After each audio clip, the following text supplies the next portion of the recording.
With a little over a week left in the Heist Challenge, there's probably a lot of players this week that'll be grinding some heists.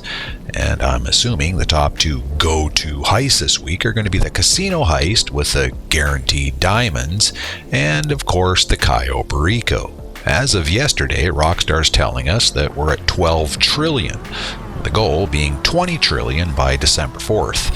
And with not a lot of double money other than the casino bonuses, and the fact that you can't perform these solo, I'm betting, no pun intended, there's going to be a lot of people grinding the Cayo. If you are planning on grinding the Cayo this week, you'll need to be aware of some lingering bugs and glitches for this heist that Rockstar still hasn't fixed. Now, some of these range from funny little glitches that don't affect anything to incredibly frustrating bugs that will have you restarting the missions if you're not careful. Today, I'm going over my top 3 bugs that you'll need to be aware of if you're running the Cayo this week. What you're about to see is coming from my PS5 play. I do have an account on PC, and although I'm sure there's plenty of bugs on this platform, most of my game playing experience during the past month has been on PlayStation. So this is what I focused on. The first bug is pretty minor, and it's not going to be causing you too much grief. For some reason, whenever I'm in the airport hangar during the finale, I'll sometimes encounter the dreaded invisible wall. Similar to the Cluck and Bell raid during the concealed weapons setup, this is almost identical except that instead of driving, you're walking. Actually, to be more clear, it's when you're climbing up the forklift to reach the upper level. For some reason, and it's not all the time, but when I'm climbing up the forklift and just before I reach the top of the crate, my character experiences a huge invisible wall that basically slaps me off the forklift. Again, this isn't a big deal because you can quickly regroup and get back on. But if you're racing the clock for the added bonuses, this is definitely something that can be incredibly aggravating. It is worth noting that if I do get slapped, it's only a one-time event. I've been able to pick myself up off the canvas and get back to the top without any additional surprises. The second bug, unfortunately, is a huge step up in the crappiness from the previous one. If you're choosing the Kasaka Sub for your approach vehicle, I've encountered, quite regularly in fact, a certain little bug in the mission that'll have you banging your head against the wall. Now, one of the reasons why this bug is so frustrating is that you're not going to be encountering it until the end, which means you'll have performed the majority of the work and put in a lot of the time before realizing you're screwed.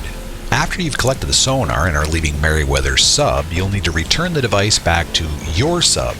Now, for me, I always fast travel to the Merryweather site to begin with, so my sub is always parked near the site. However, upon returning to my sub with the sonar, I tend to very frequently get a glitched out sub, meaning it's impossible to get inside of my sub to return the sonar and complete the mission. As I said, this one is mind-numbingly frustrating because you're literally 10 feet and 5 seconds away from completing the mission, and the only viable outcome is quitting, starting a new session, and completing it all over again. And trust me, there's no way around this. I've tried several methods to counter this little bug, including killing myself, trying to enter via the Sparrow, trying to line up the entry point with my dinghy. I've even tried diving to the bottom of the sub and entering via the Moonpool Bay. All in all, no luck. The biggest thing with this bug is that once you get close to your sub and encounter this glitch, your sub will begin bobbing up and down, which means you cannot get close. Once you do, you'll either freeze or get stuck in some inescapable holding pattern. Again, this one is right near the top of the frustration list because the only way around this is to restart the mission, which obviously sucks. Okay, the last bug is just as bad as the previous one. After kicking off the heist, and depending on where your loot is located around the island, this one you'll definitely want to be aware of. If you're entering via the North Dock and heading here to grab loot, this is where I usually encounter it. I always park my long fin along the south shoreline away from any line of sight from the guards. My go-to stash here is always the small shed to the west. Now, this is the one where normally you'll need another person to help you open the gated door. But what seems like almost forever now, you don't need another person. You can simply open the gate by yourself and enter the shed. What's good about this one is that instead of the normal 2 stashes of loot, there's the possibility of 3 stashes, increasing your odds. So if you're going here and following my route, you'll often get a bug where, for no reason at all, you'll get noticed and the guards will get alerted. As you're going to see here, I enter the shed, I grab my stash of cocoa, and then leave. Once the guard outside turns to walk away, you simply sneak out and around the other side of the building to leave. And this is where it gets a little funky. After I leave and begin heading back, you can see there's absolutely no guards in my vicinity. I make it to the canal, and then, for no reason, the guards get alerted. Bam! You're now cooked and have to restart the heist. And I've tried to slow this down to understand what I may have done, but in all these cases, there's simply nothing that should have alerted the guards. It's just a very painful glitch.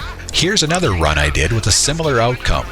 This one is slightly different though, and I'm going to slow this down so you can see exactly what's happening.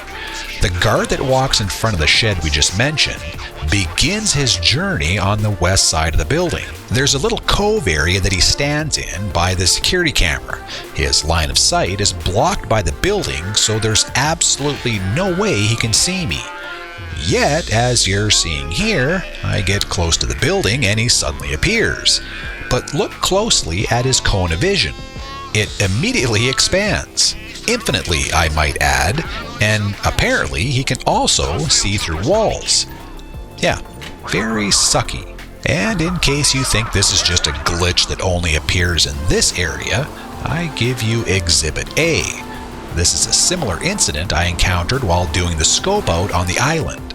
As I'm heading to the tower to locate the signal box, I momentarily forget that because the guard is located near the shed, the box is going to be on the tower, not on the ground. But like I said, I momentarily forget this and head to the back of the shed. Now, as is always the case with this one, the guard is on the other side of the shed and he's looking away from me. Yet that doesn't matter. As soon as I get close to the shed, I get caught. And what's weird about this one is if you look in the mini-map, I get the enemy chopper heading my way. Nice. Remember, this is just the scope out. You don't see enemy helicopters flying until the finale.